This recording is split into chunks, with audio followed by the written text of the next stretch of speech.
Hello बच्चों, स्वागत है आप सभी का मैथ्स मौसम में। मैं रितेश रोशन।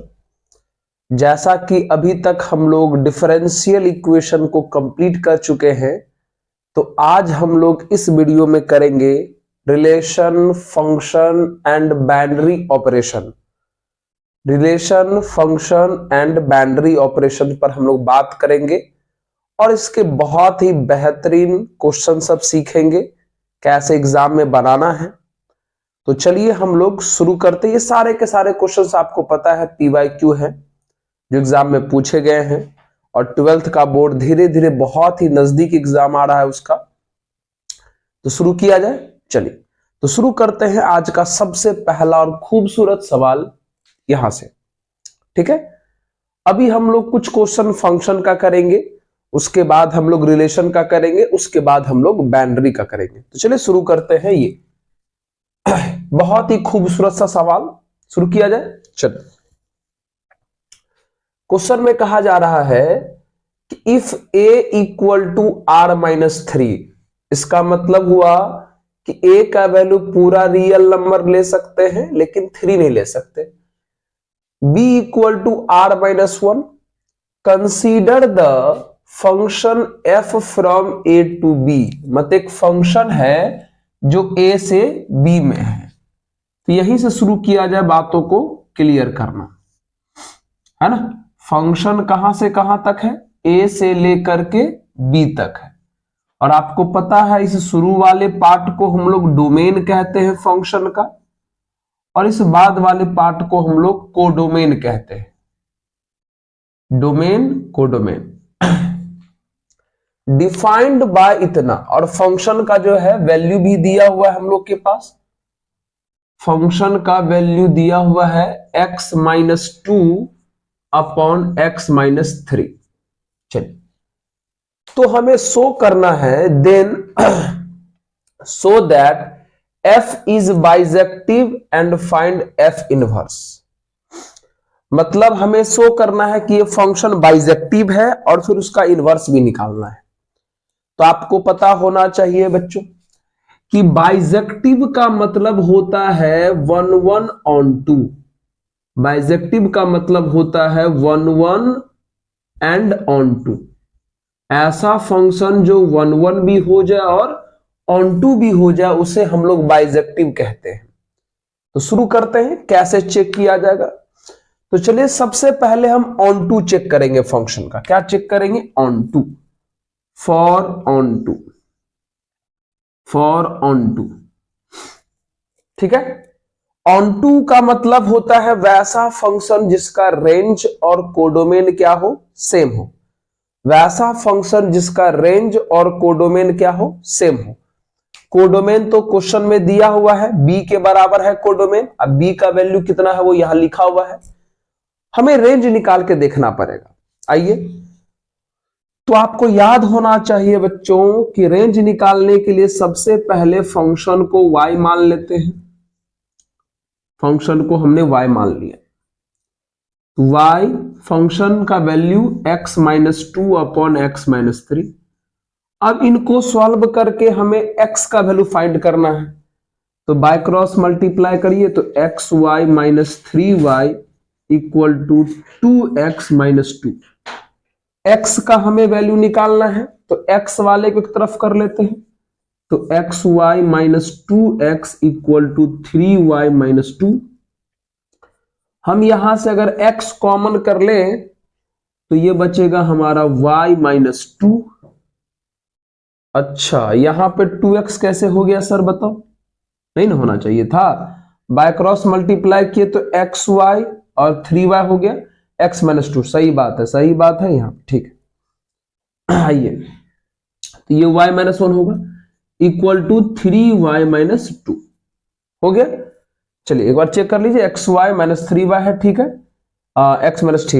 ठीक है, ठीक है। चलिए x वाले को उधर ले आए। ठीक है, चलिए हमें यहां से x निकालना है, ये मल्टीप्लाई में चला गया डिवाइड में, तो x इक्वल टू कितना हो जाएगा हमारा?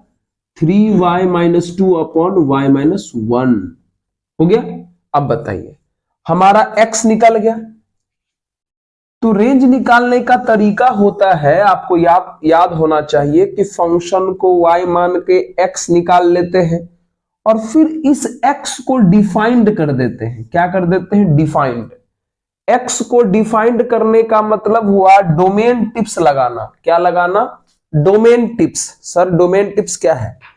डोमेन टिप्स में कुछ बात याद रखते हैं, जैसे डिनोमिनेटर का रूल होता है, इनवर्स ट्रिगो का रूल होता है, लॉग का रूल होता है, इवन रूट का रूल होता है। तो जैसे जैसे क्वेश्चंस आते जाएंगे हम आपको हर एक में समझाते जाएंगे। फिलहाल इस x में ना तो ट्रिगो है, ना तो इवन रूट है, ना इनवर्स ट्रिगो है, ना ही लॉग है तो सिर्फ डिनोमिनेटर है। तो डिनोमिनेटर का रूल क्या कहता है? डिनोमिनेटर का रूल कहता है कि कभी भी फंक्शन का डिनोमिनेटर क्या नहीं होना चाहिए? जीरो नहीं होना चाहिए। तो फंक्शन का डिनोमिनेटर यहां y-1, तो y-1 is not equal to 0। इसका मतलब y is not equal to 1, मतलब y का वैल्यू 1 नहीं लेना है। और बच्चों y को ही हम लोग क्या बोलते हैं? रेंज बोलते हैं। यानी रेंज का वैल्यू सब कुछ ले सकते हैं, लेकिन आप क्या नहीं ले सकते? 1 नहीं ले सकते। तो सोचिए, तो आपका रेंज आया रियल -1 और आपका कोडोमेन भी जो है वो रियल -1 के बराबर है। कोडोमेन है ना b, और b का वैल्यू है रियल -1। तो बताइए, तो रेंज बराबर कोडोमेन हो गया क्या? यस सर, रेंज बराबर कोडोमेन। और जब रेंज बराबर कोडोमेन हो गया, इसका मतलब हम बोल सकते हैं कि हमारा जो फंक्शन है वो कौन सा हो गया? ऑन टू हो गया। मतलब हमने ऑन टू चेक कर दिया। ठीक है, अब हमें क्या चेक करना चाहिए? 1-1 चेक करना चाहिए, है ना। चलिए शुरू करते हैं 1-1। यहां से शुरू कर लेते हैं 1-1 चेक करने के लिए।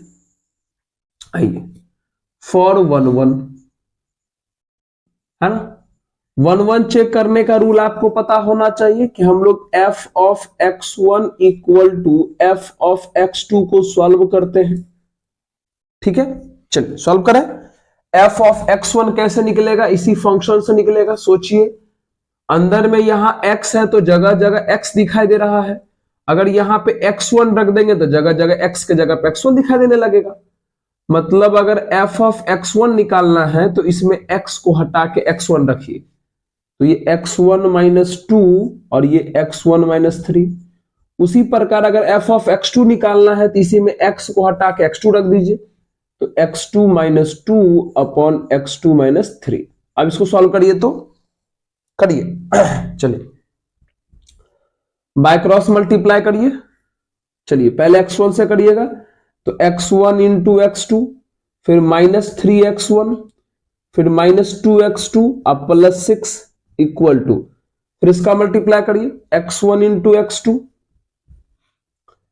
फिर -2x1 -3x2 अब प्लस में 6। देख लीजिए, ये बंदा इससे कैंसिल हो गया, 6 वाला 6 से कैंसिल हो गया। चलिए क्या क्या बचा? -3x1 -2x2 equal to -2x1 -3x2 बचा। आइए इधर लाइए, तो -3x1 ये माइनस में इधर आएगा तो प्लस में 2x1 इक्वल टू -3x2, ये माइनस में उधर जाएगा तो प्लस में 2x2। ठीक है, तो -3x1 में प्लस 2x1 को जोड़ेंगे तो -x1 बचेगा और ये हमारा -x2 बचेगा। तो दोनों तरफ से माइनस माइनस कैंसिल कर देंगे तो x1 बराबर कितना हो जाएगा? x2 हो जाएगा। आपको बच्चों पता होना चाहिए कि 1-1 चेक करने के लिए f ऑफ x1 बराबर f ऑफ x2 को सॉल्व करते हैं, और अगर उसको सॉल्व करने पर अगर x1 बराबर x2 आ गया, इससे यह साबित हो जाता है कि आपका फंक्शन क्या है? 1-1 है। मतलब फंक्शन आपका क्या है? 1-1 है। तो सोचिए, तो अभी हमने दोनों बात प्रूफ कर लिया। हमारा फंक्शन ऑन टू भी हो गया, हमारा फंक्शन 1-1 भी हो गया। मतलब ये बात प्रूफ हो गया कि फंक्शन क्या है? बाइजेक्टिव है। मतलब एक पार्ट तो प्रूफ हो गया कि फंक्शन बाइजेक्टिव होना चाहिए। पता चला कैसे ऑन टू चेक करते हैं, मतलब रेंज निकाल करके। अब 1-1 चेक करने के लिए हम लोग इस रूल को फॉलो करते हैं। ठीक है, चलिए, तो ये बाइजेक्टिव प्रूफ हो गया। लेकिन अभी हमको एक काम और करना है, फंक्शन का क्या निकालना, इनवर्स निकालना है ना। तो चलिए यदि इसको नोट थोड़ा करिए तो कर लिए। वीडियो दिखाई दे रहा है आप लोग को अच्छे ढंग से? हाँ सर एकदम झक्कास दिखाई दे रहा है। चलो नोट कर ले। हाँ अब हमें क्या फाइंड करना, इनवर्स,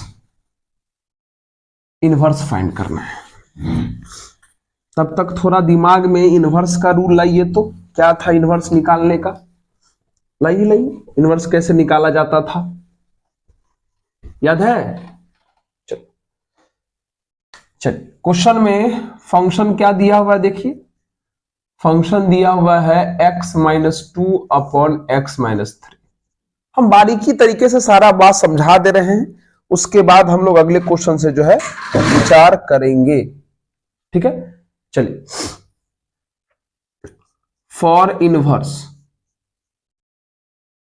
ओके, फॉर इनवर्स है ना। आइए, तो इनवर्स का रूल बताया है कि सबसे पहले फिर से फंक्शन को y मान लिया जाता है, इसको हम लोग फर्स्ट इक्वेशन मानते हैं। तो सोचिए y equal to F of X है, तो यहां से x निकालना होगा, तो f इधर आके इनवर्स लग जाएगा, यानी x इक्वल टू कितना हो जाएगा, f इनवर्स ऑफ y हो जाएगा। इसको सेकंड मान लेते हैं, हो गया। फिर वही पुरानी बात, हम लोग फर्स्ट इक्वेशन को सॉल्व करेंगे, यानी y equal to F X का वैल्यू हमारा x-2 अपॉन x-3 है। इसी को सॉल्व करके फिर से वही पुरानी बात, यहां से x निकालना है हमको, निकाला ये xy-3y इक्वल टू x-2। जो काम आप रेंज में करते थे निकालने के लिए वही कर रहे हैं, इधर लाइए, तो xy minus x equal to 3y-2 हो जाएगा, ठीक है। यहां से अगर हम x कॉमन कर लें तो y-1 इक्वल टू कितना हो जाएगा, 3y-2 हो जाएगा। चलिए ये मल्टीप्लाई में इधर चला जाएगा डिवाइड में, तो 3y-2 अपॉन कितना हो जाएगा, y-1 हो जाएगा। चलिए x निकल गया, निकल गया। अब बताइए सेकेंड इक्वेशन से x का वैल्यू पुट कर दीजिए। सेकेंड इक्वेशन में x का वैल्यू कितना है, f इनवर्स ऑफ y, तो यहां रख दीजिए, यानी कितना हो जाएगा, ये f इनवर्स ऑफ y बराबर कितना हो जाएगा, 3y-2 अपॉन y-1। और लास्ट में रिप्लेस हम लोग कर देते हैं, रिप्लेस y बाई x, मतलब y को हटा के x रख दीजिए, तो f इनवर्स ऑफ x बराबर कितना हो जाएगा, 3x-2 अपॉन x-1 आंसर है ना। बस ऐसा ही, इस तरीके से इनवर्स निकाला जाता है। फंक्शन को y माने उसको फर्स्ट, यहां से x निकालेंगे तो f इधर आके इनवर्स लगा देगा, फिर y को सॉल्व करके x निकाले, फिर x का जो वैल्यू है यहां पुट कर दिए, फिर लास्ट स्टेप में हम y को रिप्लेस कर देंगे x से, मतलब y को हटा के x रख देंगे और हमारा इनवर्स निकल गया, समझे। मतलब इस क्वेश्चन का हमने तीनों पार्ट कर लिया, 1-1 भी चेक कर लिया, ऑन टू भी चेक कर लिया और इनवर्स भी निकाल लिया, हो गया। तो ये क्वेश्चन इस तरीके से हमारा कंप्लीट हो गया। तो चलिए इसको नोट किया जाए, अगले क्वेश्चन से मुलाकात करते हैं, करिए। तो चलिए बच्चों, अब हम लोग मुलाकात करते हैं अगले सवाल से। ये हमारा एक नया सवाल है। तो देखिए फिर से क्वेश्चन में लिखा है कि एक फंक्शन है जो n से लेकर के n तक में है। यहां कैपिटल N का मतलब हुआ नेचुरल नंबर, तो मतलब फंक्शन का डोमेन भी नेचुरल नंबर है और कोडोमेन भी नेचुरल नंबर है। ये आपको पता है, इसको हम लोग डोमेन कहते हैं। ये डोमेन है फंक्शन का और ये हमारा कोडोमेन है, ठीक है। और फंक्शन का वैल्यू दिया हुआ है, घबराइएगा मत। जैसे f ऑफ x लिखा रहता है ना, यहां पर x को हटा के f ऑफ n के रूप में फंक्शन लिखा हुआ है। मतलब जो काम आप x के साथ करते थे वो काम हम यहां n के साथ करेंगे। तब हमें पता करना है कि क्या ये फंक्शन बाइजेक्टिव है या नहीं, क्या है पता करना है इसके बारे में, बाइजेक्टिव है या नहीं पता करना है।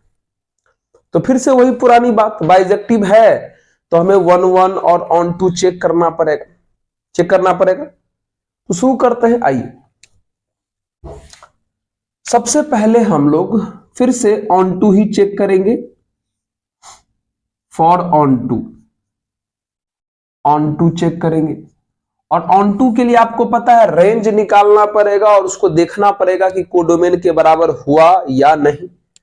तो देखते हैं रेंज कैसे निकालोगे। ये बहुत ही बढ़िया एक कॉन्सेप्ट हम लाए हैं इधर इस क्वेश्चन में। देखिए समझाते क्या चीज है ये मित्र। रेंज निकालने के लिए थोड़ा फंक्शन पर भी ध्यान देना, फंक्शन के डोमेन पर भी ध्यान दिया जाता है। रेंज निकालने के लिए फंक्शन के डोमेन पर ध्यान रखना होता है। जैसे आप पिछला क्वेश्चन में थोड़ा गौर से देखिए तो पिछला क्वेश्चन में जो डोमेन था वो रियल माइनस करके कुछ था। मतलब उनका कहना था कि आप डोमेन में जो मन करे वो ले सकते हैं, ठीक है। लेकिन यहां देखिए, यहां फंक्शन का डोमेन थोड़ा जो मन है वो नहीं ले सकते। फंक्शन का डोमेन सिर्फ और सिर्फ नेचुरल नंबर ले सकते हैं। तो मित्र जैसे कि अगर फंक्शन का डोमेन नेचुरल नंबर आ जाता है, ध्यान एकदम बढ़िया तरीका बता रहे हैं, वैसे करके आप फटाक से फाइंड कर सकते हैं। अगर फंक्शन का डोमेन, याद रख लीजिए, आप अपने अपने कोचिंग में पढ़े भी होंगे, अगर फंक्शन का डोमेन नेचुरल नंबर आ जाए, होल नंबर आ जाए, इंटीजर आ जाए, या कुछ खास नंबर जैसे बोलेगा कि 1 से लेकर के 10 तक हम आपका डोमेन है, वैसा नंबर आ जाए, है ना। क्या क्या बोले, अगर डोमेन में नेचुरल नंबर आ जाए, इंटीजर आ जाए, होल नंबर आ जाए और कुछ खास नंबर, जैसे मान लो कह देगा कि आपका डोमेन 5, 4, 5, 6, 7 है, ऐसा कुछ। तो इस तरह के केस में रेंज निकालने के लिए हम लोग direct heat and trial method का अप्लाई करते हैं, है ना। डायरेक्ट वैल्यू पुट करते हैं और हम लोग को रेंज निकलते चले जाता है। तो क्या करेंगे, आइए कैसे करेंगे। तो जैसे हम लोग को पता है कि हमारा जो डोमेन है वो नेचुरल नंबर है, और नेचुरल नंबर में हम लोग को 1, 2, 3, 4 यही सब मिलता है, और एक दो आगे लिख लो, 5, 6, 7, 8, 9, 10, इस तरीके से और आगे आप जा सकते हैं। यही समान नेचुरल नंबर है। तो ऐसे स्थिति में अगर आपको रेंज निकालना हो तो डायरेक्ट निकालेंगे हम, और आपको पता है रेंज जो है वो डोमेन रखने से ही निकलता है। किसी फंक्शन का रेंज डोमेन को रखने से ही निकलता है। आइए तो सबसे पहले हम रेंज निकालते हैं। तो कैसे निकालेंगे रेंज, बहुत ही आसान। हम आराम से फंक्शन में इस वैल्यू को पुट करेंगे, वो हमारा फंक्शन है, पुट करेंगे। देखिए सबसे पहला डोमेन क्या है हमारा, 1, और 1 कौन सा नंबर होता है, ऑड।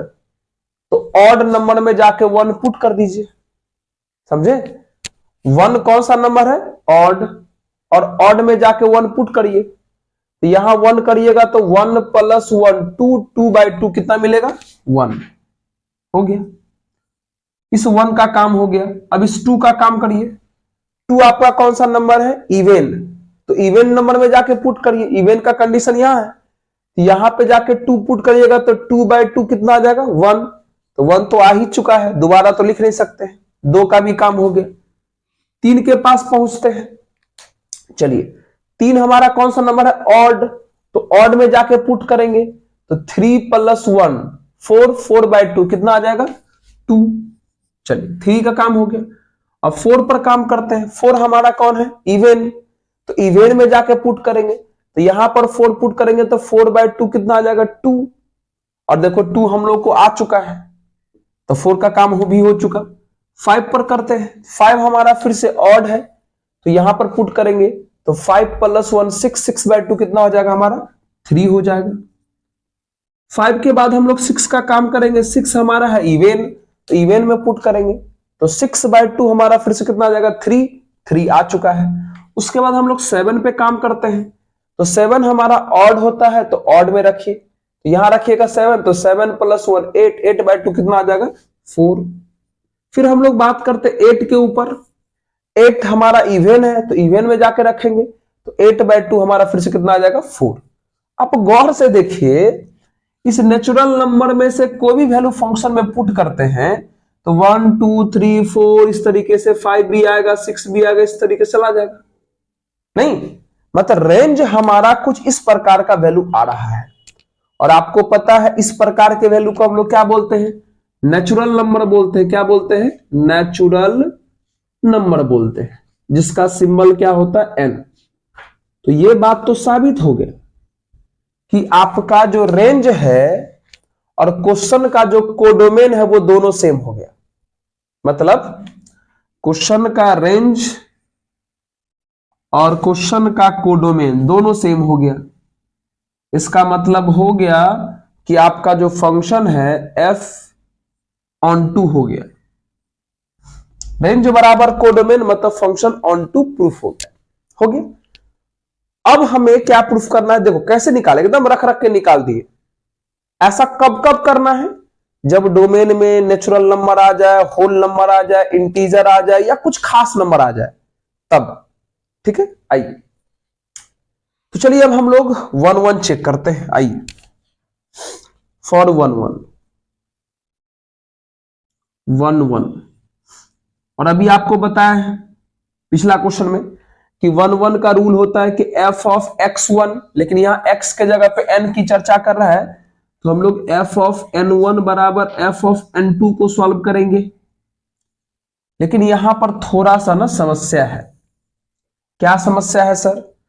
मित्र, ये समस्या है कि हमारा फंक्शन ऑड के लिए कुछ और है, इवन के लिए कुछ और है।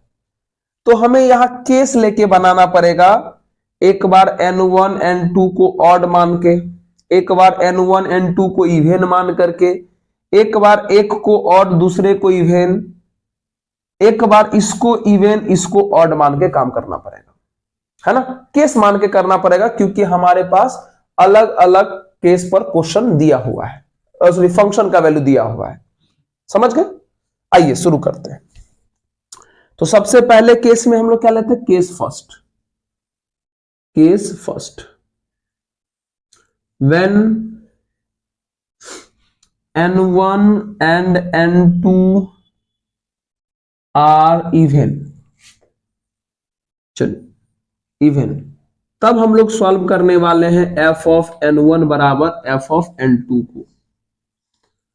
मतलब अगर दोनों इवन है तो n1 भी इवन वाले में पुट होगा और n2 भी इवन वाले में पुट होगा, तो इवन यहां है।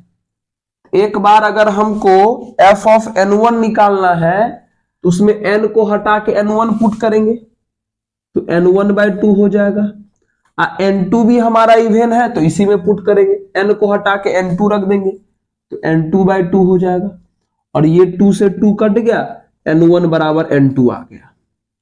अब n1 बराबर n2 आना मतलब 1 1 को सपोर्ट करना। मतलब पहला केस तो कहा कि हम 1 1 होने को राजी हैं। अब अगले केस की बात कर लेते हैं। Case 2, case 2, when n1 and n2 are odd, अगर दोनों ऑड होता तो क्या करते? चलिए तब सॉल्व कर रहे हैं। f ऑफ n1 बराबर f ऑफ n2 को सॉल्व कर रहे हैं। चलिए n1 वाला भी ऑड है और n2 वाला भी ऑड है। चलिए n1 भी ऑड वाले के केस में पुट करिए। चलिए कैसे निकलेगा f of 1, sorry f of n1 कैसे निकलेगा? इसी में n को हटा के n1 रख देंगे तो n1 प्लस 1/2, ऑड है ना इसलिए ऑड वाले में जाके पुट कर रहे हैं। n2 भी ऑड है तो इसमें जाके पुट करिए, n को हटा के n2 तो n2 प्लस 1/2, ये वाला खत्म। कितना हो गया बताइए? ये हो गया n1 प्लस 1 बराबर n2 प्लस 1, ये पार्ट खत्म। इसका मतलब फिर से n1 बराबर कितना आ गया? n2 आ गया। मतलब ये भी बोला कि हम n1 1 1 को सपोर्ट कर रहे हैं, है ना? ये भी बोला कि हम 1 1 को सपोर्ट कर रहे हैं। चलिए दो केस तो हमारा 1 1 को सपोर्ट कर दिया। अब बाकी दो केस देखते हैं। थोड़ा इसको नोट कर लिया जाए क्या? कर लीजिए जल्दी से। दिखाई दे रहा है वीडियो आप लोगों को? यस सर, दिखाई तो दे ही रहा है। चलिए हाँ, अब हम लोग थर्ड केस पर बात करेंगे। ऊपर से ही मिटा देते हैं। चलिए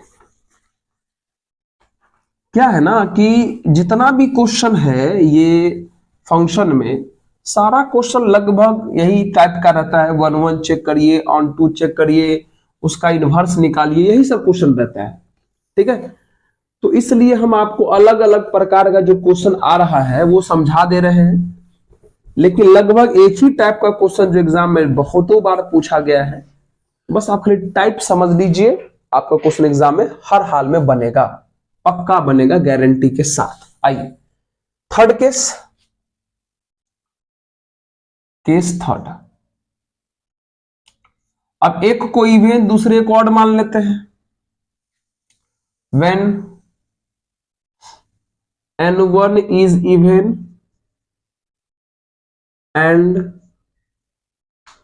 n2 is odd, मतलब हमने n1 को इवन मान लिया, n2 को ऑड मान लिया। तब हम लोग सॉल्व करते हैं f ऑफ n1 बराबर f ऑफ n2 को। चलिए f ऑफ n1 हमारा इवन है, तो इवन से काम चलाएंगे, इवन यहां है, इसी में n को हटा के n1 रखिए, तो ये n1/2 हो जाएगा। n2 हमारा ऑड है, तो ऑड वाला में रखेंगे, है ना, इसी में n को हटा के n2 रखिए, तो ये n2 + 1/2 हो जाएगा। ये दोनों कैंसिल, बताइए कितना आ गई, n1 बराबर n2 + 1 आ गया। इस n2 को इधर लाइए, तो n1 - n2 बराबर 1 आ गया। अब इसको थोड़ा गौर से देखा जाए, समझा जाए, ये क्या कहना चाहता है। n1 इवन है और n2 ऑड है, तो क्या दिमाग लगा के बोलिए कि क्या इवन माइनस ऑड 1 आ सकता है?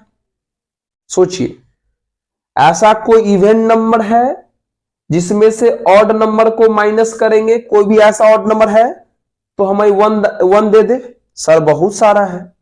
इवन नंबर में 4 ले लो, ऑड नंबर में 3 लो, तो 4 में से 3 गया तो 1 हो गया, कल्याण। समझ रहे हो?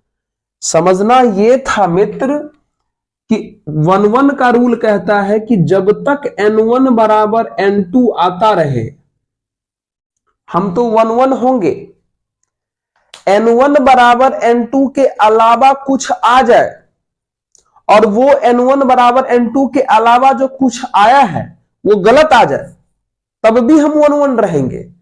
लेकिन यहां देखिए तो n1 बराबर n2 के अलावा जो चीज आया, ये तो कंडीशन सही कर रहा है, कंडीशन सेटिस्फाई है ना ये वाला। क्यों? क्योंकि n1 इवन है और n2 ऑड है, तो क्या इवन माइनस ऑड बराबर 1 हो सकता है? पक्का हो सकता है। इसका मतलब n1 बराबर n2 के अलावा भी एक ऐसा केस है जो कंडीशन सेटिस्फाई कर रहा है, जो 1 के लिए ठीक नहीं है। 1 कहता है कि हमेशा n1 बराबर n2 टाइप होना चाहिए, उसके अलावा कोई और नहीं होना चाहिए। लेकिन देखिए तो n1 बराबर n2 के अलावा कोई और भी है जो एकदम पॉसिबल है, एकदम पॉसिबल वाला केस समझा रहा है हमें। तो सर क्या कहना चाहते हो? यही कहना चाहते हैं कि n1 बराबर n2 जब तक आता रहा 1 हुआ, लेकिन उसके अलावा जैसा ही कोई अगला केस सेटिस्फाई हो गया, ये फंक्शन 1 नहीं होगा। समझ में आ गया? यहीं पे काम खत्म करो और बोल देते हैं कि therefore f is not 1 समझ में आया? हाँ, ये केस आता, लेकिन ये कंडीशन थोड़ा सेटिस्फाई नहीं होता, तब हो सकता था n1 - n2 बराबर 1 के जगह पे 2 आ जाता, तब हो सकता है सेटिस्फाई नहीं होता, क्योंकि किसी भी इवन में से ऑड नंबर को माइनस करेंगे तो 2 आ सकता है क्या? सोचो तो, नहीं आ सकता। कोई भी इवन नंबर में से ऑड नंबर माइनस करोगे तो 2 आ सकता है? बताओ, नहीं आ सकता। तो ऐसा कुछ रहता था तब तो सही था, लेकिन यहां 1 आ गया, मतलब इवन माइनस ऑड तो 1 आ ही सकता है ना? तो इसलिए ये जो फंक्शन है हमारा 1 नहीं होगा। तब तक 1 होगा जब तक ये वाला कंडीशन आता रहे, इसके अलावा कोई भी नया कंडीशन आ जाए और वो कंडीशन पॉसिबल हो जाए तो फंक्शन 1 नहीं होगा। मतलब ये जो भी फंक्शन दिया हुआ था ये ऑन टू तो है, लेकिन 1 नहीं है। समझ में आया? और आपको पता है कि जो फंक्शन 1 1 नहीं होता उसे हम लोग मेनी वन कहते हैं, कि जो फंक्शन 1 1 नहीं होता उसे हम लोग मेनी वन कहते हैं। समझ में आ गया? जी सर, नोट जल्दी से किया जाए इसको। तो चलिए बच्चों, एक सबसे ज्यादा खूबसूरत सवाल, एक बहुत ही बढ़िया इस टाइप का क्वेश्चन अगर आप अपने बोर्ड में देखें तो बहुत बार आता है। ठीक है, ये देखिए अभी जो भी हम क्वेश्चन करवा रहे हैं सब बाइजेक्टिव वाला ही करवा रहे हैं, क्योंकि एग्जाम में इसी का दौर है। समझ रहे हो हमारा बात? तो आइए शुरू करते हैं, इस सवाल को बनाते हैं, कैसे बनेगा। हाँ आइए, फिर से कोई बड़ी बड़ी बातें नहीं बोला है, ये सिंपल सिंपल बातें ही है। कहता है एक फंक्शन है जो यहां से लेकर के यहां तक है, मतलब ये r प्लस, मतलब समझिए रहो पॉजिटिव रियल नंबर, ये आपका डोमेन है और ये आपका कोडोमेन है। गिवेन बाई, फंक्शन का वैल्यू दिया हुआ है, फंक्शन का वैल्यू दिया हुआ है 9x square plus 6x minus 5, so that f is invertible. मतलब हमें शो करना है कि फंक्शन का इन्वर्स हो सकता है, और आप लोग जानते हैं कि फंक्शन का इन्वर्स तब संभव है जब फंक्शन बाइजेक्टिव हो जाए। फंक्शन का इन्वर्स पॉसिबल तब है जब फंक्शन क्या हो जाए, बाइजेक्टिव हो जाए। और फंक्शन बाइजेक्टिव का मतलब पीछे 2 सवाल कर चुके हैं, 1 1 भी होना चाहिए और ऑन टू भी होना चाहिए। मतलब सीधा सीधा यही हुआ कि हमें इस फंक्शन का चेक करना पड़ेगा कि क्या ये 1 1, क्या ये ऑन टू है। अगर है तो वो बाइजेक्टिव हो जाएगा, और अगर वो बाइजेक्टिव है तो उसका इन्वर्स भी आएगा। तब कहता है कि इन्वर्स इतना के बराबर होगा, ये भी प्रूफ करिए। और उसके बाद कुछ छोटे छोटे सवाल भी और भी बगल में पूछे हुए हैं कि एफ इनवर्स ऑफ 10 का वैल्यू बताइए, F inverse of y equal to 4/3 है तो y का वैल्यू बताइए, है ना। तो चलिए शुरू करते हैं, आइए शुरू करें। तो सबसे पहले तो हम लोग वही पुरानी बातें, सबसे पहले हम लोग ऑन टू चेक करेंगे, है ना। इस केस में हम डायरेक्ट रख के रेंज नहीं निकाल सकते हैं, क्योंकि हमारा जो डोमेन है वो ना तो कोई नेचुरल नंबर है, ना तो कोई होल नंबर है, ना तो कोई इंटीजर है, और ना कोई खास नंबर है, ये रियल नंबर है, बहुत बड़ा नंबर। समझ गए? ये तो इस केस में हम लोग वही y मान के, जो पहला क्वेश्चन बनाए थे, y मान के करेंगे, x निकाल के फिर x को डिफाइंड करेंगे, वही करेंगे। ठीक है, आइए तो चलिए शुरू करते हैं। तो सबसे पहले हम लोग फंक्शन को y मान लेते हैं। लेट y बराबर 9x का x square plus 6x minus 5। अब हमें यहां से x का वैल्यू निकालना है, तो ये क्वाड्रेटिक है, सॉल्व कर दीजिए। ये प्लस में उधर गया माइनस में, तो हम कह सकते हैं कि 9x square plus 6x minus 5 minus y equal to 0। अब लगा दीजिए श्रीधराचार्य जी को, बाबा Shridharacharya, x equal to minus B plus minus under root B square minus 4ac upon 2a। चलिए, तो x बराबर माइनस बी का वैल्यू हमारा 6 है, plus minus under root B हमारा 6 है तो 36 हो जाएगा, 4a हमारा कितना है 9 इंटू सी हमारा सबसे बगल वाला कितना है माइनस 5 माइनस y। चलिए, और नीचे में 2a एक जगह पे हमारा 9 है, सही है। चलिए, तो x बराबर कितना आ गया -6 प्लस माइनस, चलिए कितना हो जाएगा, ये 36 हो जाएगा। इसमें से माइनस कॉमन कर लीजिए, तो थोड़ा माइनस कॉमन करिएगा तो ये माइनस प्लस में आ जाएगा, 36 अंदर में बच जाएगा 5 प्लस y, और नीचे हो जाएगा 18। आराम आराम से करिए ना, आराम आराम से, क्यों हड़बड़ा रहे हैं। चलिए, क्वेश्चन सीख लीजिए फिर हड़बड़ा के बना दीजिएगा, क्या दिक्कत है, तो गलती मत करिएगा। तो x इक्वल टू कितना हो गया हमारा, माइनस में 6 है, प्लस माइनस है। अब क्या कर सकते हैं सर, ये देखो 36 कॉमन कर लें क्या, तो रूट के अंदर 36 कॉमन करेंगे तो रूट के बाहर कितना आएगा 6 ना। चलिए, तो अंदर में 36 कॉमन किया तो यहां 1 बचा और यहां 1 इंटू इतना, मतलब 1 प्लस 5 प्लस वाई, नीचे में हमारे पास 18 है।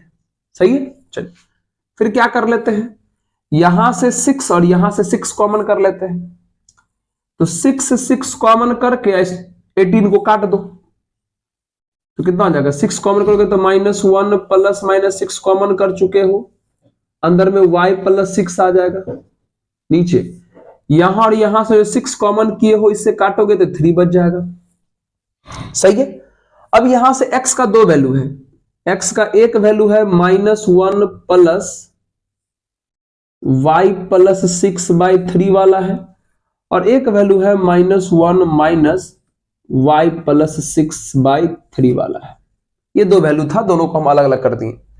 अब सोचना है कि दोनों में से कौन x पॉसिबल है। आपको पता है x का मतलब डोमेन होता है और y का मतलब रेंज होता है। x का मतलब डोमेन, y का मतलब रेंज।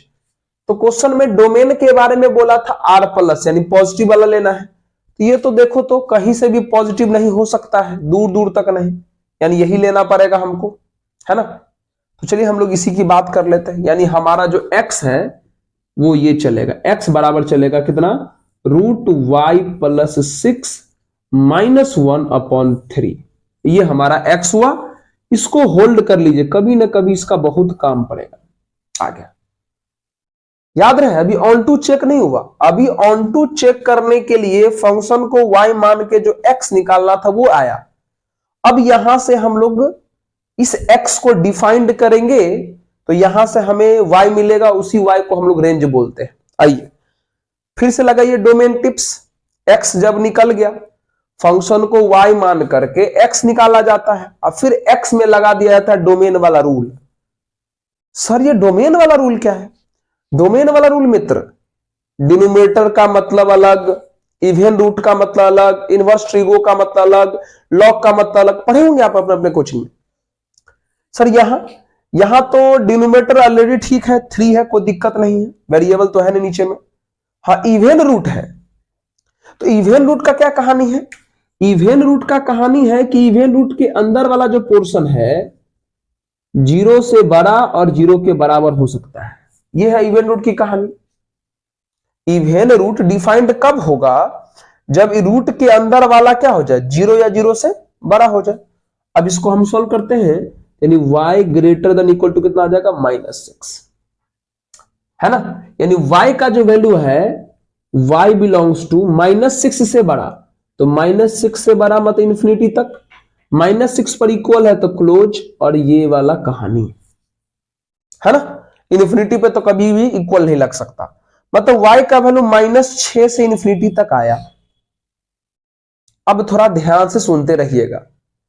y मतलब रेंज, तो रेंज है -6 से इंफिनिटी, और आपका कोडोमेन है -5 से इंफिनिटी। क्या ये दोनों सेम हुआ? नहीं हुआ, गलती हो गया ना। ना, चेक करते हैं कि क्या यहां -6 संभव है या नहीं, मतलब y का वैल्यू -6 संभव है या नहीं। एक काम करें ना, इसी a में आप y का जो वैल्यू -6 आया रख के देखें तो क्या होता है। अगर यहां पर आप -6 रखिएगा तो -6 आप +6, ये तो रूट वाला पार्ट 0 हो जाएगा, बचेगा कितना, -1/3। ध्यान दीजिएगा, हम चेक कर रहे हैं कि -6 जो है हमारे पास संभव है या नहीं। तो -6 को हम इस x वाले में पुट कर रहे हैं, तो जैसे यहां -6 रखते हैं तो -6 और +6 0, तो रूट गया, बचा कितना, -1/3। तो x का वैल्यू -1/3, और x हमारा डोमेन है, और डोमेन में क्वेश्चन क्या बोला है कि प्लस आना चाहिए। समझ में आया?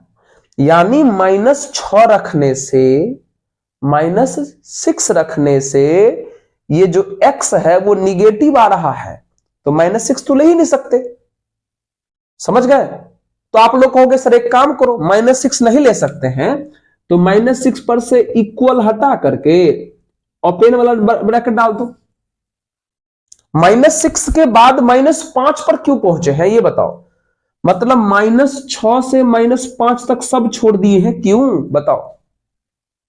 शुरू करें, फिर से चुनिए। -6 क्यों नहीं होगा वो समझ गए। अब -6 और -5 के बीच का वैल्यू होगा कि नहीं होगा वो भी चेक कर लीजिए। अपने मन से -6 और -5 के बीच का कोई नंबर ले लीजिए। चलिए हम ले लेते हैं, ध्यान समझते रहिएगा यहां पे थोड़ा सा ना, इसलिए क्वेश्चन बेहतरीन है। आपका y आता कुछ और है, कोडोमेन दिया कुछ और है, तो आप आंख मूंद करके कह दिए होगे कि दोनों सेम नहीं है, लेकिन क्वेश्चन बोला है प्रूफ करने के लिए, इसका मतलब जरूर कुछ ना कुछ बात है। तो आप समझ गए कि -6 क्यों नहीं लिए, क्योंकि -6 जब इसमें रखते हैं तो x हमारा निगेटिव आ जाता है। तो ठीक है सर, -6 नहीं लेना था, तो -6 पर आप क्लोज हटा के ओपन लगा दिए, बात खत्म। -5 से क्यों शुरू किए? इसका मतलब यह हुआ कि -6 और -5 के बीच भी कुछ ना कुछ गड़बड़ है, तो वही गड़बड़ चेक करके दिखा देते आपको कि है या नहीं।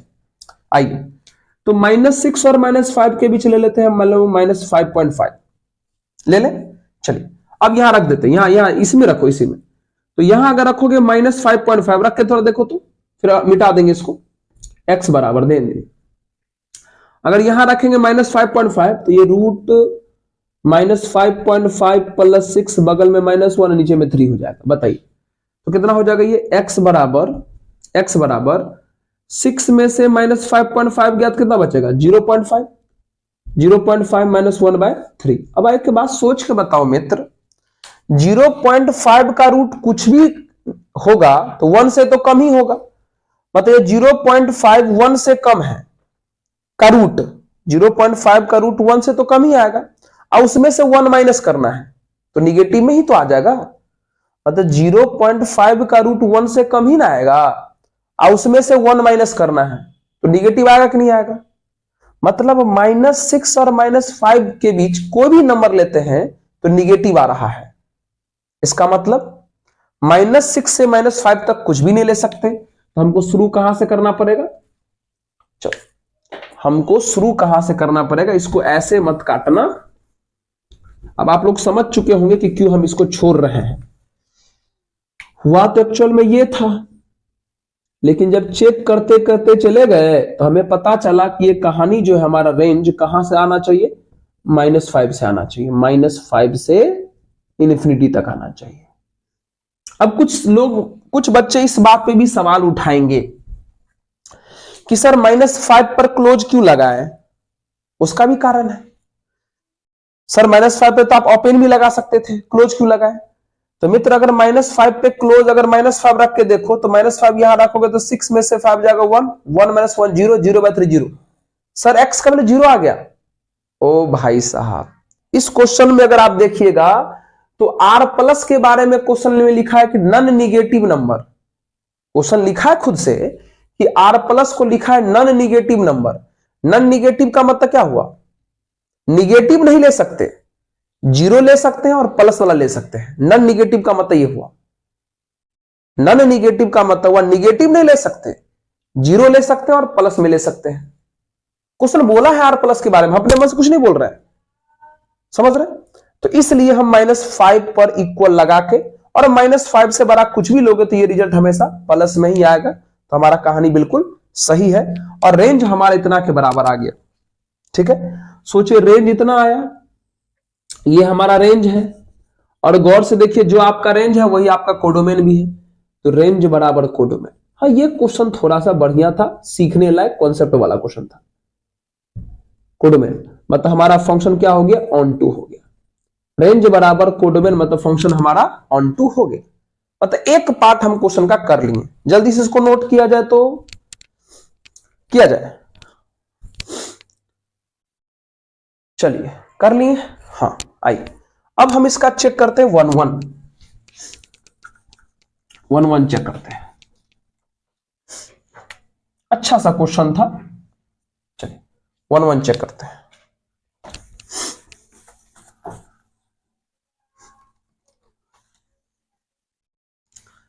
तब 1-1 चेक करने का रूल दिमाग में आ चुका होगा सर, हम लोग को पता है 1-1 कैसे चेक करते हैं। आइए फॉर 1-1 है ना, चलिए फॉर 1-1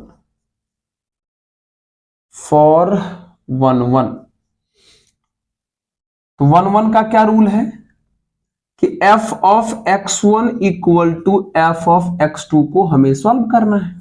चलिए आइए, एफ ऑफ x1 कैसे निकलेगा? इधर गया हमारा फंक्शन, वहां वहां वहां, अच्छा मिटा दिया क्या यहां से फंक्शन को? चलिए हम यहाँ पे फंक्शन दोबारा लिख लेते हैं, फंक्शन हमारा यहां लिख लेते हैं, कितना है 9x² प्लस 6x माइनस 5, है ना। चलिए तो एफ ऑफ x1 कैसे निकलेगा? इसी में x को हटा के x1 रख दीजिए, तो ये 9x1² plus 6x1 minus 5। F of x2 निकालना है तो इसी में x को हटा के x2 रख दीजिए, तो 9x2² plus 6x2 minus 5, minus 5 से ये कैंसिल हो गया। आइए तो 9x1² माइनस ये 9x2² हो जाएगा, ठीक है। चलिए उसके बाद क्या करेंगे, प्लस 6x1 माइनस में इधर आएगा तो 6x2 इक्वल टू कितना बचा 0। चलिए यहां से 9 कॉमन करिए तो ये x1² माइनस x2² हुआ, यहां से 6 कॉमन करिए तो ये x1 माइनस x2 हुआ। चलिए ये लगा दीजिए फॉर्मूला किसका, a² माइनस b² का, क्या होता है a minus B into A plus B, अब बगल में 6x1 माइनस x2 बराबर 0, सही है। चलिए हम क्या करेंगे उसके बाद, x1 माइनस x2 को यहां से हम कॉमन कर लेते हैं, कितना बच जाएगा 9 के साथ ये बचेगा, यानी 9x1 प्लस 9x2 बचेगा, और x1 माइनस x2 कॉमन हो गया तो प्लस में 6 बचेगा इक्वल टू 0, है ना। अब थोड़ा ध्यान दीजिएगा यहां पर, ये इंटू ये इक्वल टू 0 है, मतलब हमारे हिसाब से ये वाला भी 0 हो सकता है और ये वाला भी 0 हो सकता है, लेकिन थोड़ा गौर से देखते हैं कि क्या यह वाला 0 होना संभव है या नहीं। मित्र x है इसमें यूज हुआ, x का मतलब डोमेन है, और डोमेन में है यहां नॉन निगेटिव नंबर, तो सोचिए निगेटिव को छोड़ के x1 x2 के जगह पे किसी भी प्रकार का नंबर यहां रखने का मन करे रख दो, ये कभी भी 0 नहीं आएगा, मतलब इनको 0 होने का तो कोई चांस नहीं है, तो वही हमारा मित्र 0 होगा, है ना। x1 माइनस x2 बराबर ही 0 हो सकता है, यानी x1 बराबर x2। तो सोचिए आपको पता है कि जब x1 बराबर x2 आ जाता है तो हम फंक्शन को क्या बोल देते हैं, 1 1 बोल देते हैं, मतलब हमें दोनों चीज हो गया है भाई, दोनों चीज हो गया, फंक्शन ऑन टू भी प्रूफ हो गया, फंक्शन 1 1 भी प्रूफ हो गया, मतलब फंक्शन 1 1 ऑन टू हो गया, मतलब फंक्शन बाइजेक्टिव हो गया, और फंक्शन अगर बाइजेक्टिव हो गया तो फंक्शन का इनवर्स भी आएगा, हो गया। मतलब पहला पार्ट हम प्रूफ कर लिए कि सो दैट f इज इनवर्टिबल, मतलब फंक्शन का इनवर्स आ सकता है, वो बात हम प्रूफ कर चुके हैं, ठीक है। चलिए अब हम बस एक लाइन लास्ट में इसके बाद लिख दीजिएगा कि therefore f इज इनवर्टिबल, बस बात खत्म हो गया, है ना।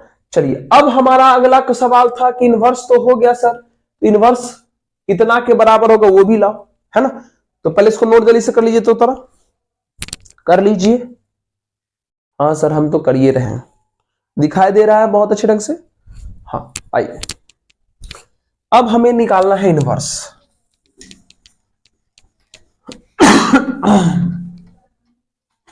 चलिए तो कैसे निकालेंगे इनवर्स, अभी पीछे एक क्वेश्चन का इनवर्स हम लोग निकाले थे, बस वैसा ही कुछ करेंगे। चलिए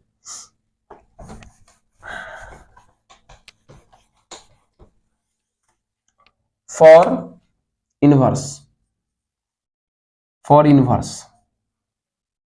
इनवर्स का क्या रूल है, इनवर्स का रूल है कि सबसे पहले फंक्शन को क्या मान लिया जाता है, y, इसको फर्स्ट इक्वेशन कह सकते हैं, फिर यहां से हम लोग x निकालेंगे तो ये f इनवर्स ऑफ y हो जाएगा, इसको हम लोग सेकंड इक्वेशन कह सकते हैं।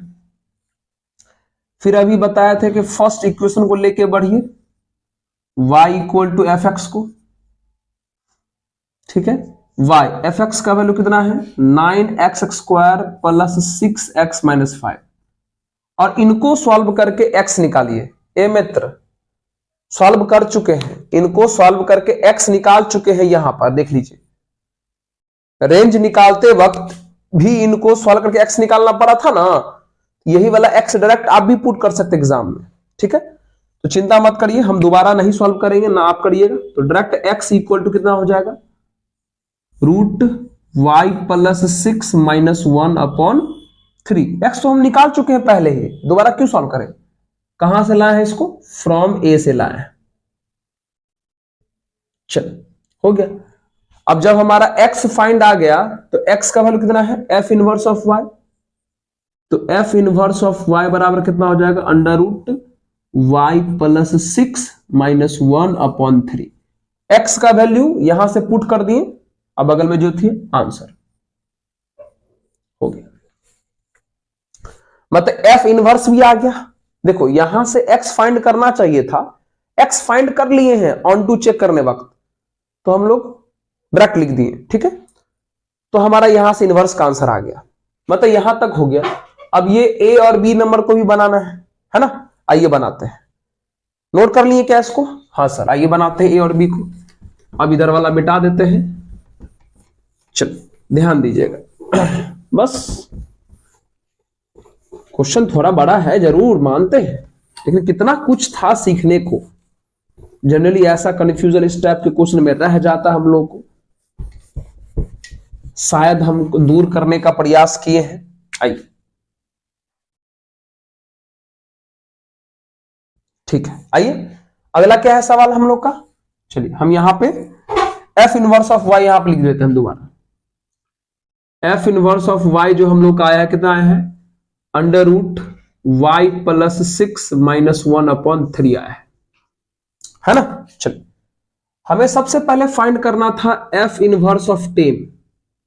f इनवर्स ऑफ 10 कैसे निकलेगा, y को हटा के 10 रख दीजिए, इसमें भी रख दीजिए y को हटा के 10, तो 10 प्लस 6 माइनस 1/3 यानी कितना हो जाएगा 16। 16 का रूट कितना होता है 4, तो 4 माइनस 1/3 यानी 3/3 कितना आ जाएगा 1। आंसर हो गया ये ए नंबर।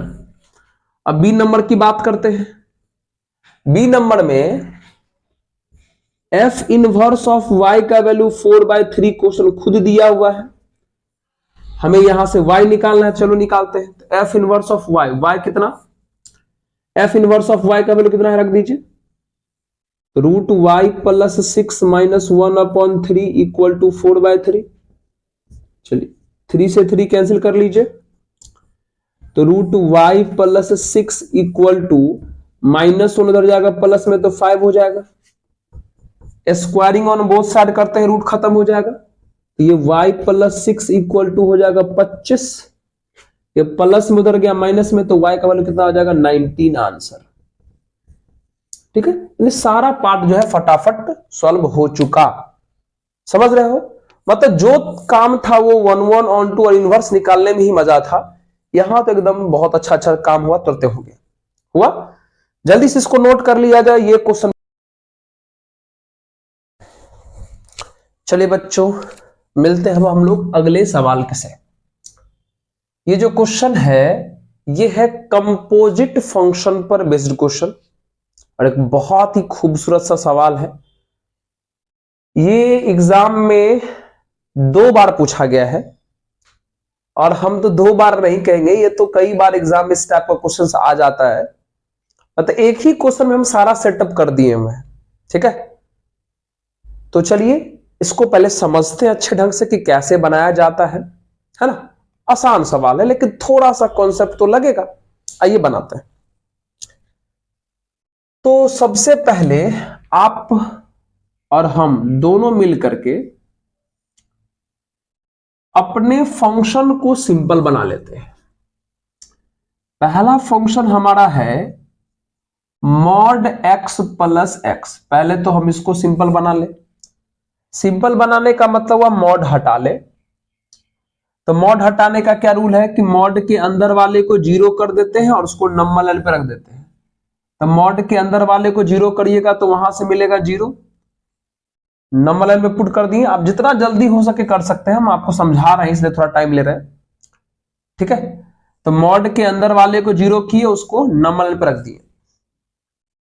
अब अपने आप नंबर लाइन पे रखे तो 2 केस तो बनता है। एक बन रहा है 0 से बड़ा वाला केस और एक बन रहा है 0 से छोटा वाला केस। तो 0 से बड़ा कोई भी नंबर लीजिएगा तो पॉजिटिव आएगा, इसका मतलब मॉड के अंदर पॉजिटिव। अब मॉड के अंदर पॉजिटिव तो हम लोग वही उतार देते हैं यहाँ x, और वो तो चर्चा भी नहीं करना क्योंकि उसमें मॉड तो है ही नहीं।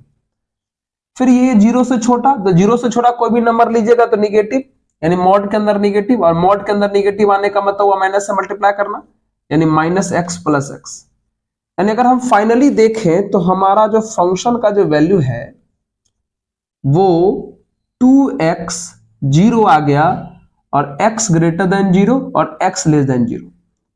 और कंडीशन पर जहां मन करे एक बार अपने मन से इक्वल लगा दीजिए। चलिए हम यहीं पर इक्वल लगा देते हैं, हो गया, यानी fx का वैल्यू कंप्लीट हो गया। अब किसको लेके आए? g(x) को। चलिए अब इसी प्रकार से g(x) को भी थोड़ा सा हम लोग सॉल्व कर लेते हैं। मॉड x - x, यहां से भी अब आपको दिखाई दे रहा होगा कि मॉड के अंदर x है उसको 0 की इक्वल करेंगे तो x का वैल्यू 0 मिलेगा। अब दो केस बन सकता है, एक केस 0 से बड़ा वाला, एक केस 0 से छोटा वाला। एक केस 0 से बड़ा या इक्वल डाल दीजिए, एक केस 0 से छोटा वाला, है ना।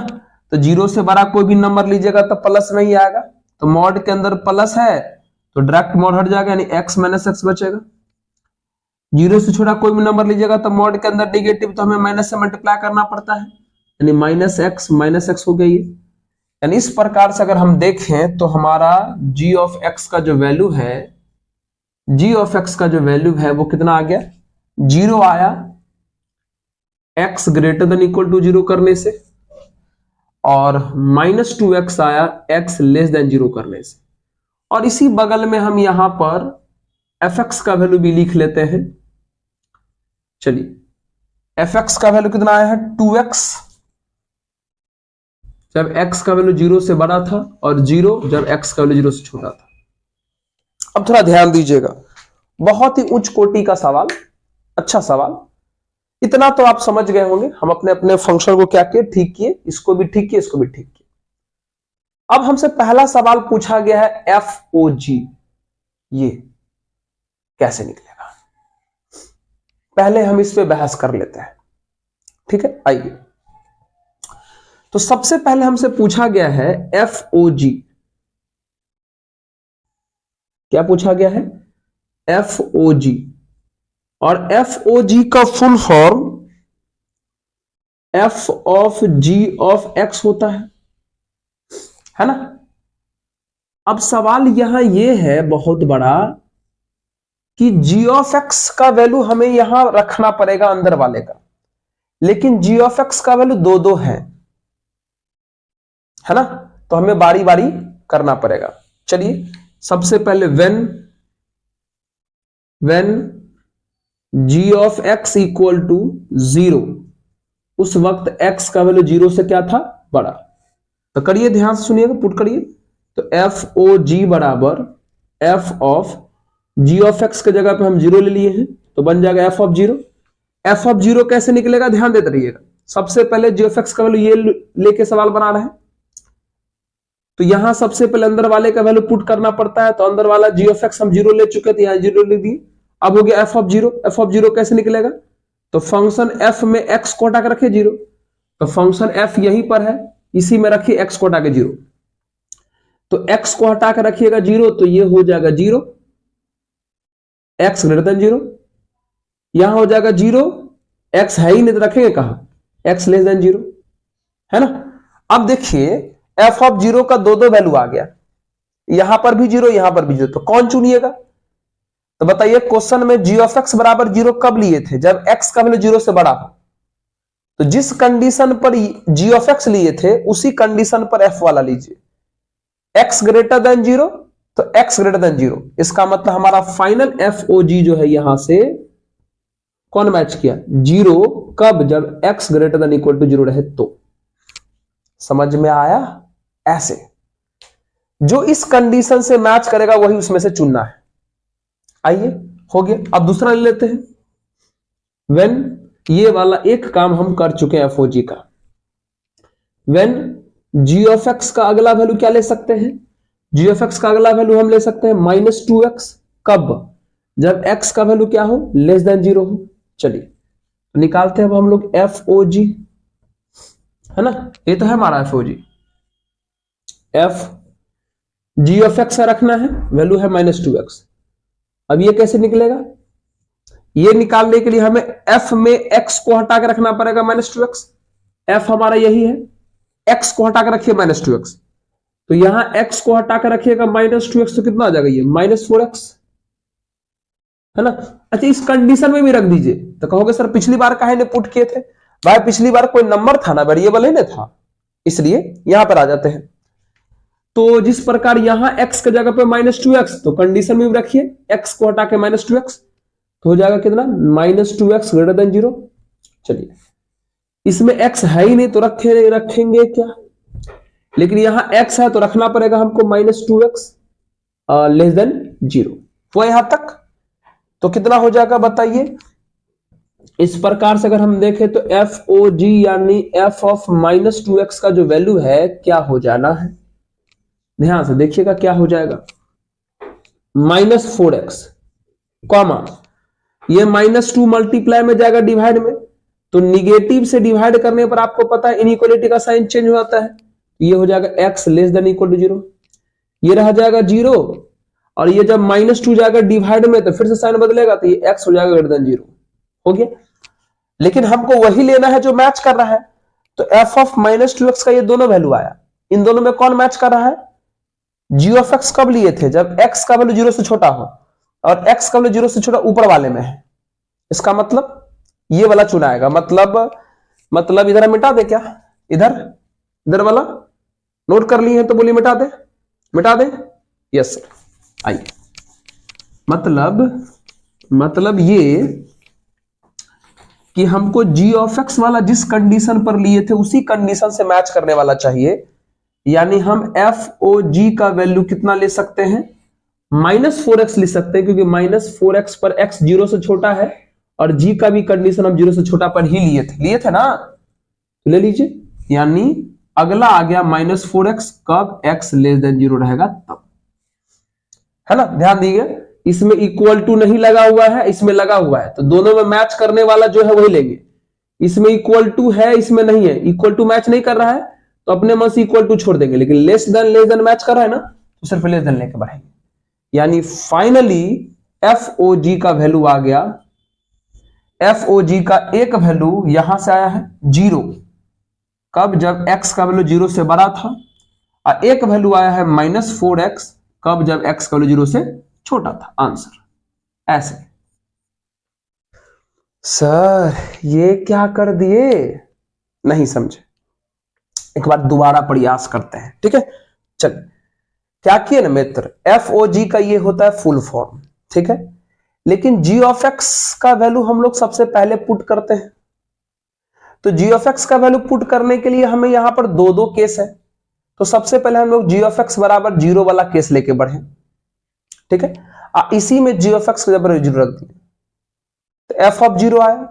अब f ऑफ 0 पुट करने के लिए फंक्शन f में जाके x के जगह पर रखे 0, तो फंक्शन f यहां है, x को हटा के रखेंगे 0, तो 2 इंटू 0 0 हो जाएगा। वहां पर इसलिए नहीं पुट किए क्योंकि वेरिएबल है, अगर नंबर पुट कर देंगे तो वेरिएबल ही गायब हो जाएगा, तो कंडीशन क्या लेके बढ़ेंगे, तो उसको हम वैसे ही रहने दिए। फिर यहां तो x था ही नहीं जो पुट करेंगे, तो 0 का 0 अपने जगह पे है, ये कंडीशन भी अपने जगह पे है, यानी f ऑफ 0 का वैल्यू ये भी इस कंडीशन पर भी 0 है, इस कंडीशन पर भी 0 है, लेकिन हमको लेना वही है जो मैच कर रहा है। तो g ऑफ x का वैल्यू लिए थे कब, जब x का वैल्यू 0 से बड़ा था, इसमें भी देखो x का वैल्यू 0 से बड़ा कब, इसी यही वाला है ना, तो हमने f ऑफ 0 का वैल्यू 0 लिया, कब, जब x का वैल्यू 0 से बड़ा है, हो गया पहला केस।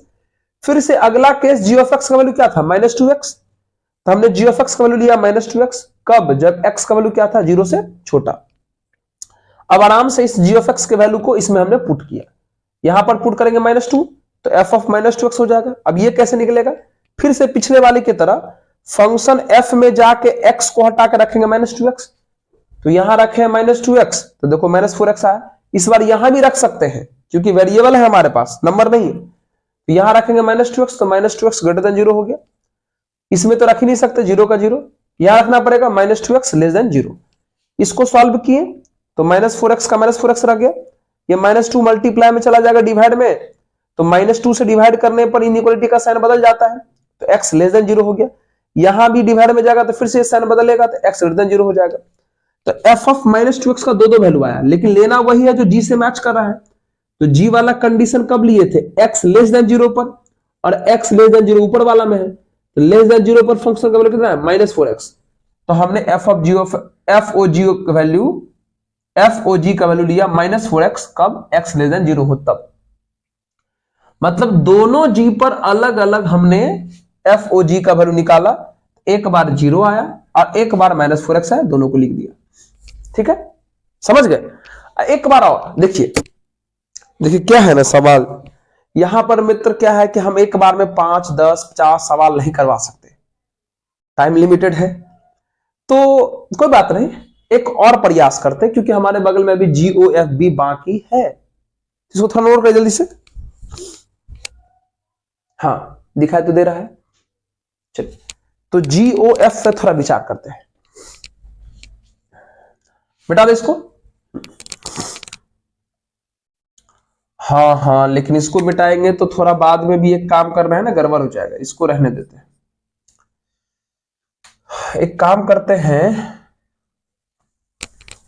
इसको कहीं पर ऊपर में रख करके तब मिटा देते हैं। मतलब FOG का जो वैल्यू है हमारा कितना आ चुका, 0 आया जब x ग्रेटर देन 0 था, और -4x आया जब x लेस देन 0 था, है ना। चलिए, अब तो मिटा सकते हैं।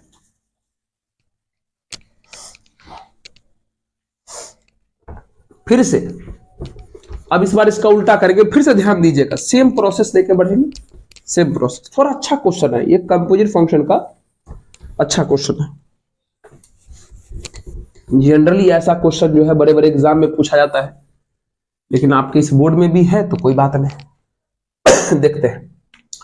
अब हमको निकालना है क्या, ये वाला GOF। तो GOF का full form GF of x होता है ना। चलिए, अब अंदर में इसको सेकंड मान लेते हैं। अब अंदर में कौन आ गया, अब अंदर में आ गया fx। तब fx का भी दो वैल्यू है, तो लेंगे बारी बारी, आराम से देखिएगा। fx का भी दो वैल्यू है। चलो पहली बार पहला वाला चुनते हैं। When fx equal to 2x, उसका क्या कंडीशन है, x ग्रेटर देन 0 रखिए। तो GOF बराबर G ऑफ, यहां लिए है 2x, तो क्या करेंगे, G में x को हटा के रखें 2x, तो G यहां पर है, x को हटा के रखिए 2x, तो यहां x है ही नहीं, 0 हो जाएगा। यहां रखना पड़ेगा x को हटा के 2x, कंडीशन में भी रखना पड़ेगा। यहां रखिए x को हटा के 2x, हो जाएगा -4x, है ना। यहां भी रखना पड़ेगा 2x लेस देन 0। थोड़ा सॉल्व कर ले। तो GOF equal to G of 2x कितना, 0। इस बार ये 2 डिवाइड में जाएगा, साइन नहीं बदलेगा क्योंकि 2 प्लस में है।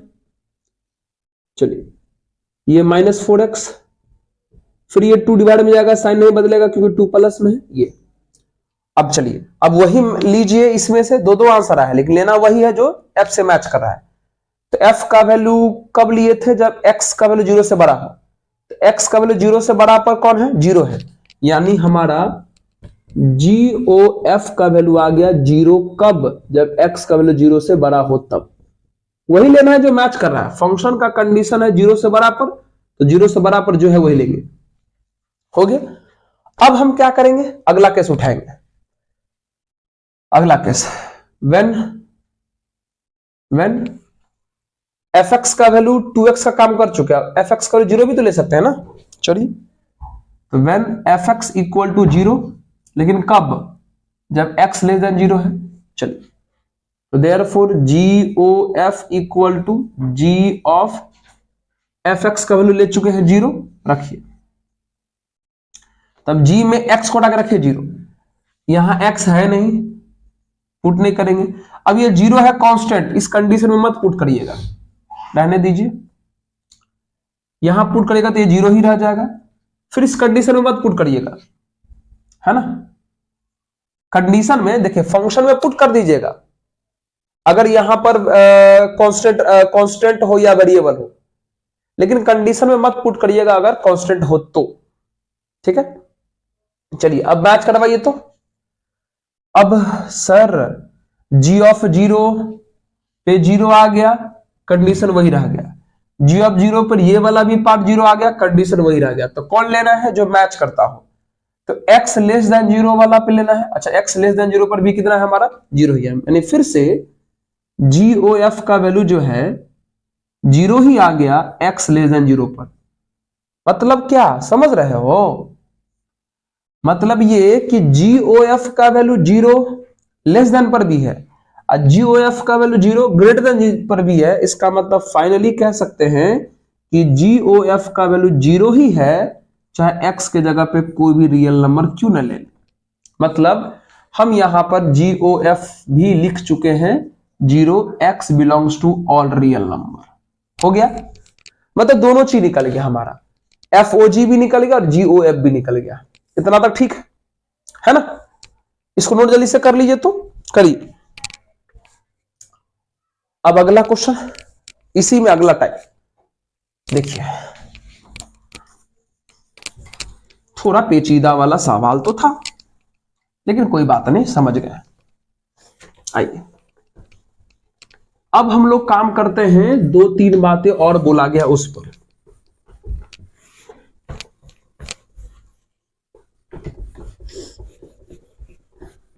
चलिए, तो सबसे पहले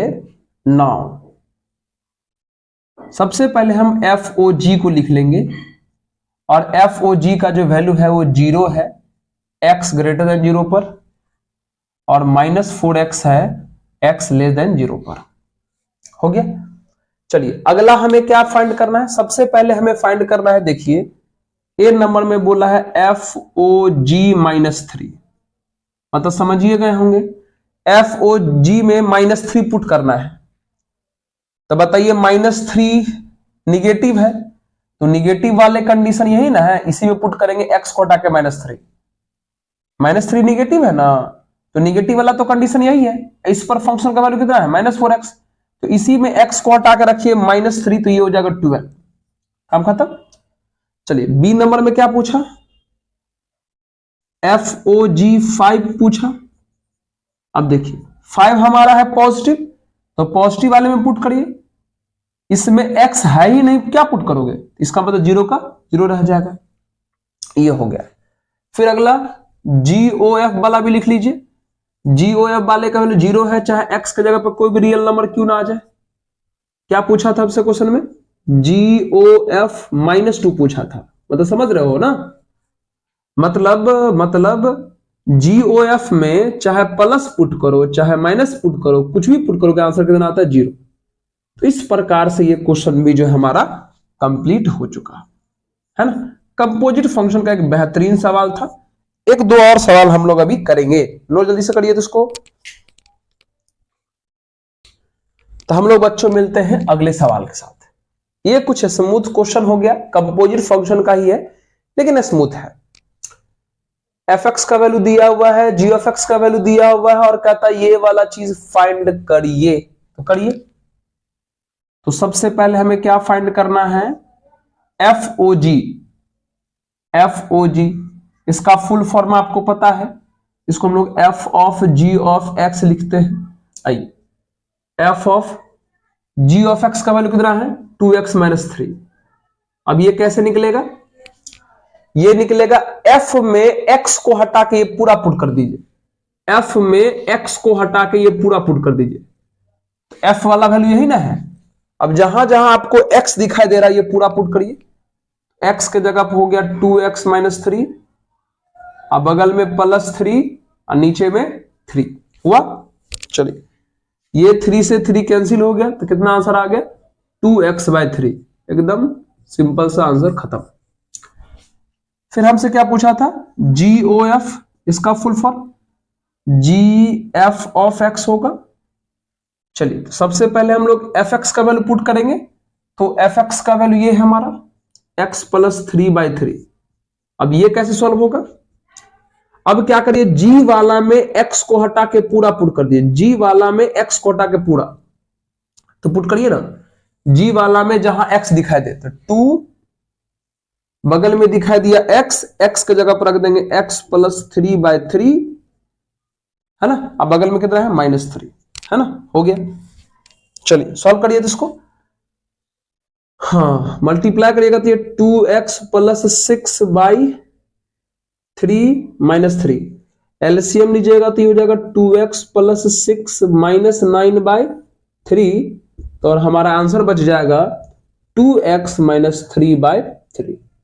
ये देखिए आसानी से जो है ये काम हो गया, क्योंकि आसान क्वेश्चन था। पिछला वाला क्वेश्चन थोड़ा पेचीदा, बढ़िया, खूबसूरत सा था। नोट जल्दी से इसको कर लेते हैं, तो कर लीजिए। तो चलिए बच्चों, हम लोग एक और क्वेश्चन देखते हैं। फिर से देखिए, एफ एक्स का वैल्यू दिया हुआ है, जी ऑफ एक्स का वैल्यू दिया हुआ और कहता है एफ ओ जी और जी ओ एफ निकालिए। तो फिर से आसान का, एफ ओ जी निकालना है तो F of G of X हो जाएगा आराम से। F of G of X का वैल्यू कितना है, एक्स का पावर 1/3 रख दिए। अब ये कैसे निकलेगा?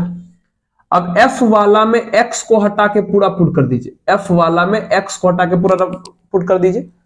तो f वाला यहां है, x के जगह पे पूरा पुट करना है 8, फिर बगल में x दिखा तो x का पावर 1/3, नहीं समझे? देखिए f वाला में x को हटा के पुट करना है, तो f वाला यही है, 8 रख दिए, x के जगह पे जो आना था वो रख दिए, और पहले से क्वेश्चन में पावर में 3 दिया, रख दिए। ये 3 कट गया तो कितना आ गया हमारा 8x। ये कुछ करना है, x को हटा के x का पावर 1/3 रखे हैं। अब बाकी क्वेश्चन का जो नेचर था वो अपना रखा हुआ है, हो गया उसका।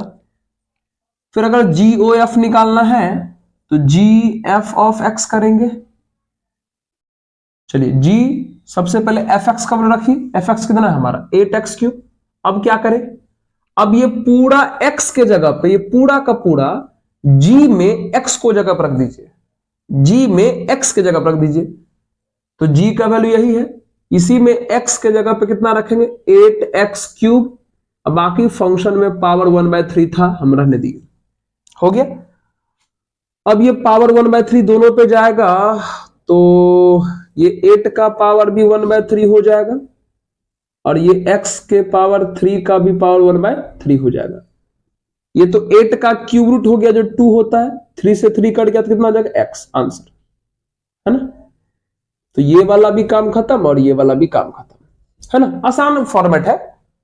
तो इस तरीके से जो है आप कंपोजिट वाले को भी बना सकते हैं, है ना। तो एक काम करते हैं, इस वीडियो में हम लोग अभी इतना ही रखते हैं, ठीक है। अब अगले वीडियो में मुलाकात करेंगे रिलेशन से और बाइनरी से, ठीक है। तब तक के लिए धन्यवाद, पढ़ते रहिए, ओके।